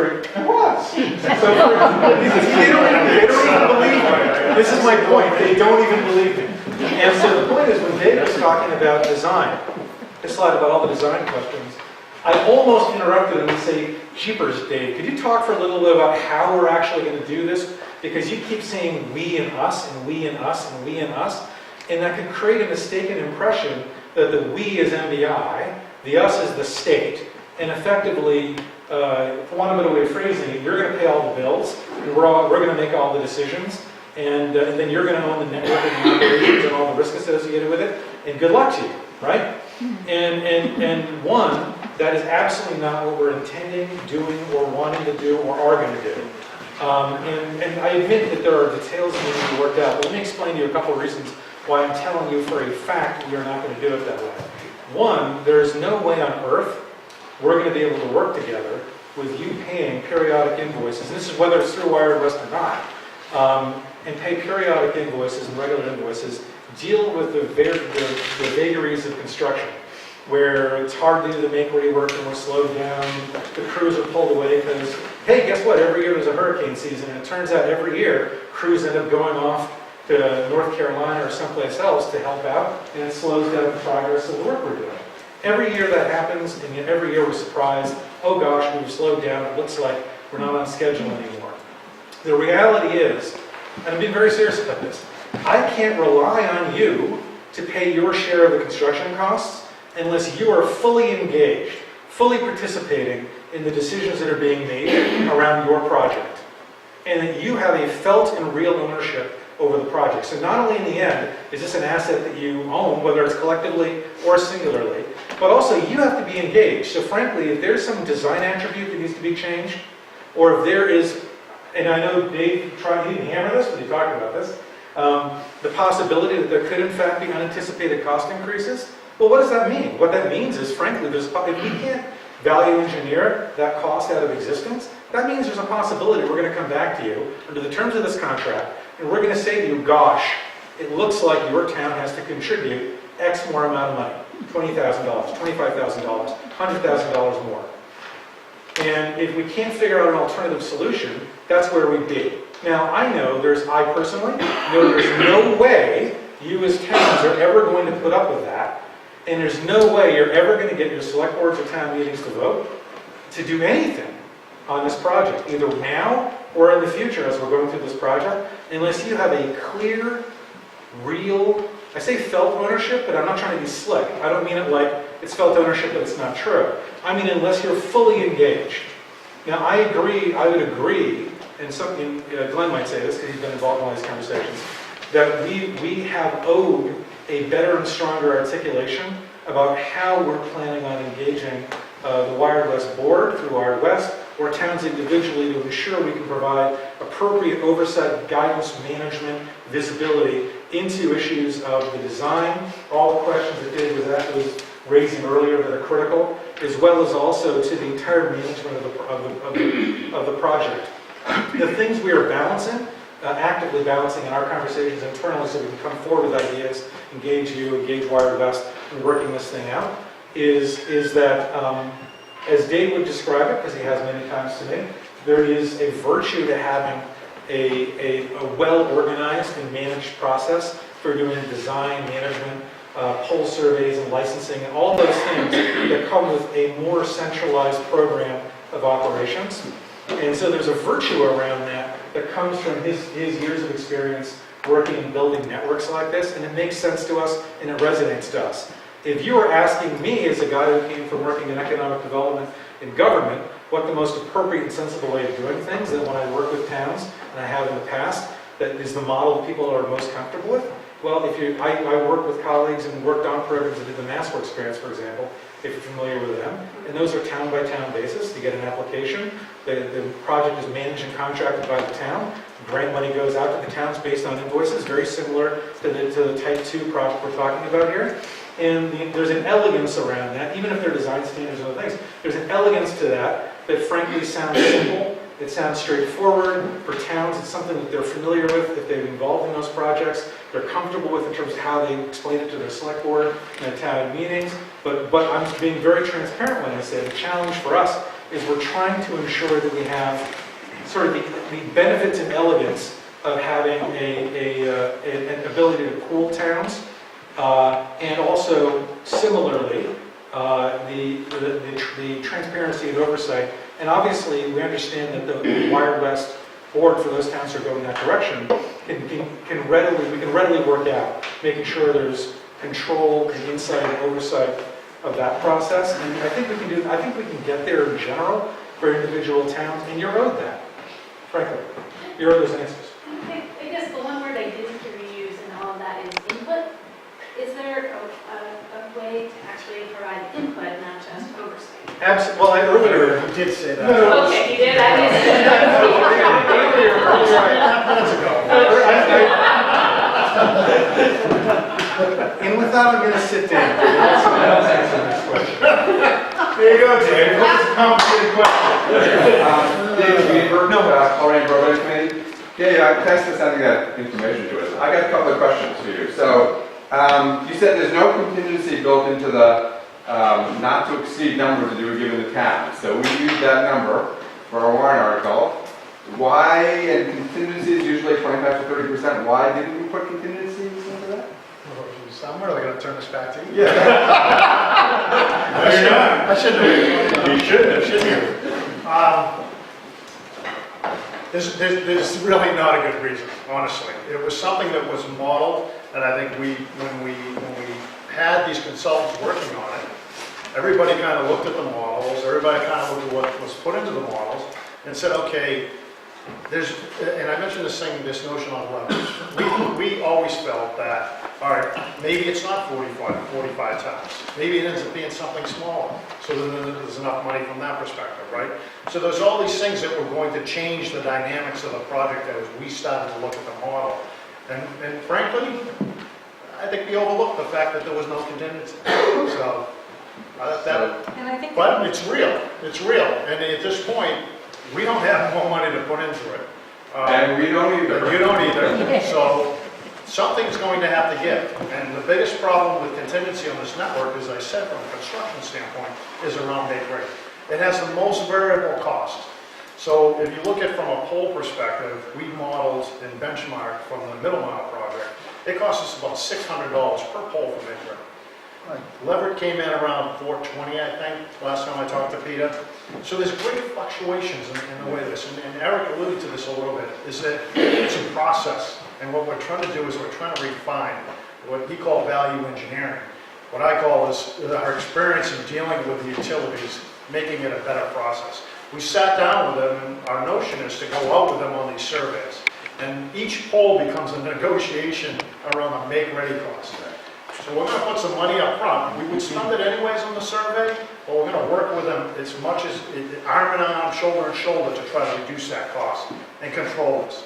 We own the budget at a level. Wired West owns the budget. The towns are going to own the budget. We have to do this collectively, though. You know. How accurate do you think the desktop modeling is? You got your confidence level on that? So I have a high confidence level in the fact that 4 different consulting firms looked at it and came up with fairly similar numbers.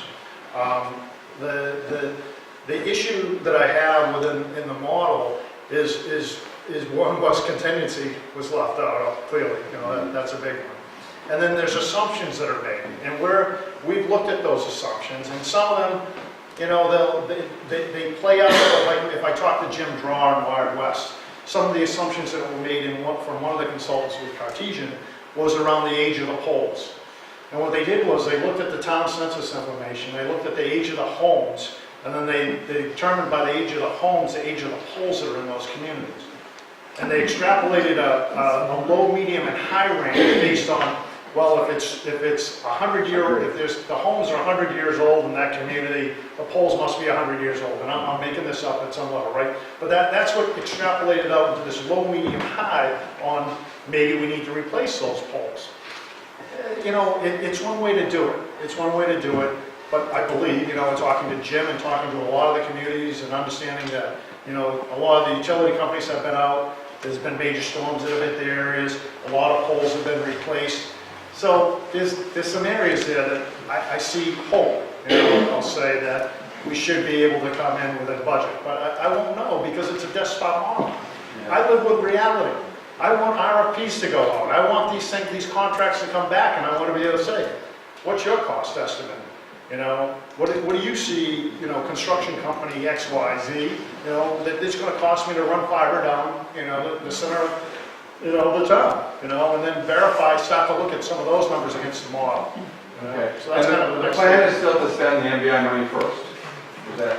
So there's kind of a misnomer around that, and Jim and I met last week, just from the Wired West perspective, and at a level, we're accountable to some of this, because when we originally went out, we talked about tranches of money that was going to be available, the way that $40 million was going to be allocated out in a tranche, running into tranche, right? So Jim took, in the model that he's working on, and took the first two tranches, which was described as 10 million and 15 million, and he put that at the front end of the model. And I said, it's not, that isn't how it actually is going to work with our administrative and finance office with the state, who's going to give us allocations for the grant. We're working with them right now on a process. They're not just going to give us the money. We have to work on a process for invoicing. And it'll be something in the future. We're talking to them right now. Hopefully, 2 quarters out, we can give them a forecast. We'll give them a forecast for the whole year, the whole project, obviously. But we're going to try to work on something where we invoice them in the future for future work. They give us the money, and then we're able to keep up with this thing from the standpoint of working with our contractors. But this money isn't all up front. You know, and at a level, I mean, the $40 million is certainly, I'm not sure I want to test into this part of it. Go ahead, now, you can talk. No, we'll talk about $40 million. It's guaranteed, it's semi-guaranteed, I mean, but nothing's No, don't say that. That's not what I'm saying. I mean, look, not nice. Let's rephrase that. I mean, the governor made a commitment to fully funding the $50 million. That is not something I view in any way at risk. As we did talk about this last week, and I think somebody was pushing me on the subject, and I said that there's sort of like act of God ways in which the money could not flow, but that's if we have like another great recession, revenues crash, and state borrowing is contracted, and so because it's contracted, you know, the money, you'll get the money, but not for another couple of years because we're in a massive crisis. But I guarantee you'll know if that happens, right? We'll all wake up, we'll all see the newspapers, we'll talk to each other, and it'll be a significant problem. That's extraordinarily unlikely. When the state commits, and I've been a party to this, I've been involved in this before, when the state commits to very significant contracts for these kinds of projects, they make every effort to make sure that they fulfill those contracts. The challenge is what you were describing a moment ago, is the timing of the flow of funds. So many of you may know this already, but if you don't, each year a governor issues through their Office of Administration and Finance an annual capital spending plan.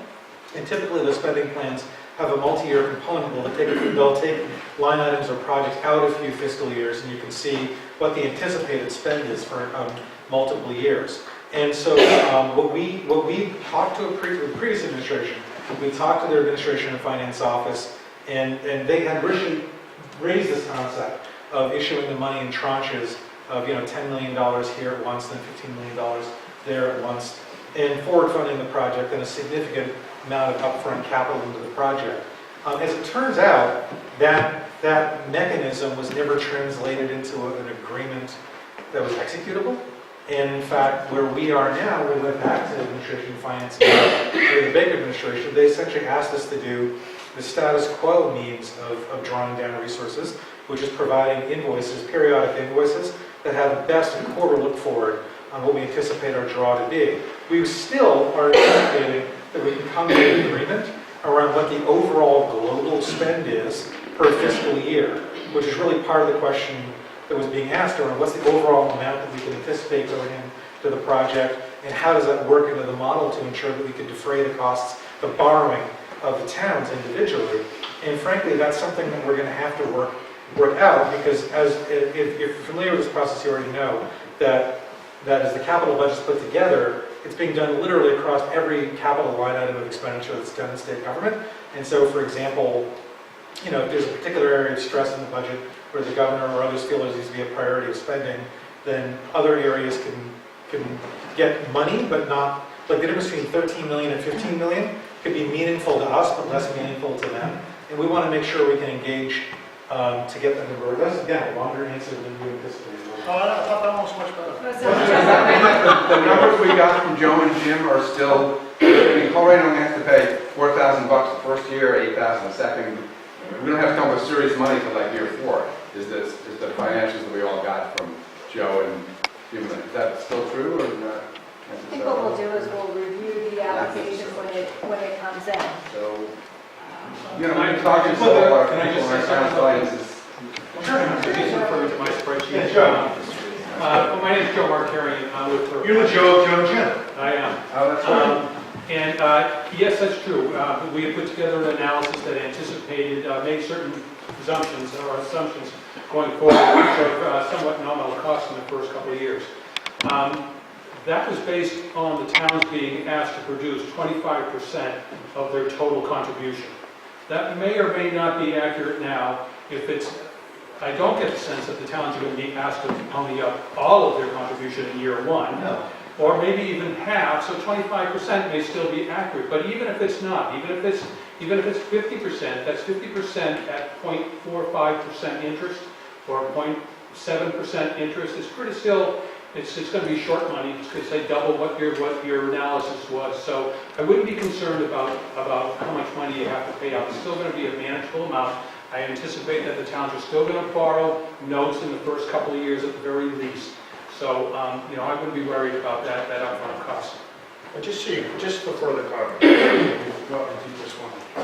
But the way that we're stepping through this, and the way that we're managing the project, we collectively, whether we're with Wire West, we're working with the towns, okay? We want to be clear. We, right, is we're going to step through this. We're going to hire an OPM. We're going to hire a design engineering firm, all right? That money is coming out of the state allocation of the state budget, or that call it the $40 million. We're going to move forward with poll surveys, right? Once we complete the poll surveys, we then need to start issuing applications. This is where it gets expensive, right? So we're going to pay either a survey cost within the application, or I'm going to try to negotiate that outside. But the survey cost is a combination of the application, and then behind that, we get make-ready estimates completed. And once they finish their make-ready estimates, we start writing some really big checks, all right? So that's where we're trying to say that's where the participation from the towns really comes in. And that's what we sat down with Jim last week and kind of started to walk through. So some of the stuff that he had, and I think that Joe had as well, it's still coming together. This thing is very fluid. I mean, I know you don't want to hear that, but I mean, I am a state employee, but frankly, it is what it is. I mean, we're talking about, grant applications that we're working on, we're going to have to do in May. Wired West is talking about their contracts with the town that they're going to have in May. All this stuff should be at your fingertips already, but it's not. Because it's a learning process at some level that we've all kind of worked through here together, collectively. And that's why there's no specific timeline on this, and we're pressing the towns to say, you got to get those votes in tomorrow. We're still working through this, so hopefully you'll be patient and understand. So we have, just to point out, we have like a minute or 2 minutes to go. And this gentleman's been I can sitting ask my out for- questions in less than a minute if you can answer them. So, the first question is for Dave, real quick. GPON, XPON, Ethernet, if we go with GPON or XPON, then 15 years down the road, because the engineers seem to be developing things that want more data, more broadband, with not less. How easy is it to upgrade to Ether? Is that even feasible? Would it be too cost prohibitive? Second question is that the $10 million. Can you remind us where that is? Because it's not part of the 40 million that's down. I can't remember where that went. Sure. So on the technology, is one of the things that we're looking at, I mentioned in the beginning of my presentation, was this premise that the towns are relatively small. We believe that rather than putting pedestals out and splitters out in the community and on poles, we're going to bring all the fiber back to a hut and a POI. Again, that will be determined in the deep engineering analysis we do. Once that happens, though, that gives us the capabilities that we have a home run, and it becomes our products within the hut that we can easily switch out. The cost right now from a GPON standpoint, as I said, is lower. It's a little bit lower cost. But in general, the electronics, the transceivers, on even active Ethernet, they're becoming extremely inexpensive. So we're going to look at this thing. But the migration is fairly. It's not cost prohibitive at all. Is what I'm saying. Okay. And there's a good migration path. And what happens is when I show GPON to XPON, there's another one after that, is that this stuff will be interchangeable at some level, depending on the roadmap from the carrier or the manufacturer that we have. And so for the $10 million, $5 million is allocated for the cable extension program I talked about, or broadband extension program, partial cable towns, and the other $5 million is for MBI operations. Okay. So maybe one final question. Maybe somebody that hasn't asked a question yet. Anybody out there that hasn't asked? You have said repeatedly that indeed, take your time, yet you have 13 months. It is June 2016. Yes. We are hoping that we will have engaged with towns by June 2016. And we're hoping that they have at least 2 meeting cycles, so this cycle and then the following cycle. If we're engaged with you by May or June, and you're like, look, we don't go to town meeting until September, we're going to have a special meeting, or we need to wait a little bit longer, we're going to listen to you. What we need to do is put some date in the sand, right? Because we just can't have it open forever, because the funds are only technically available for 4 years, right? So we want to make sure that we expend those funds during that time. Does that answer your question? So we'll listen to you, is the point. Yes. So thank you so All right, much for thank coming. you. Really appreciate Thank it. you so much to all the staff here. Absolutely. And just remember again, there's an open door on our end. If you ever need anything answered, questions, engagement, there's a contact sheet, right? There's a contact sheet. Right now. We do.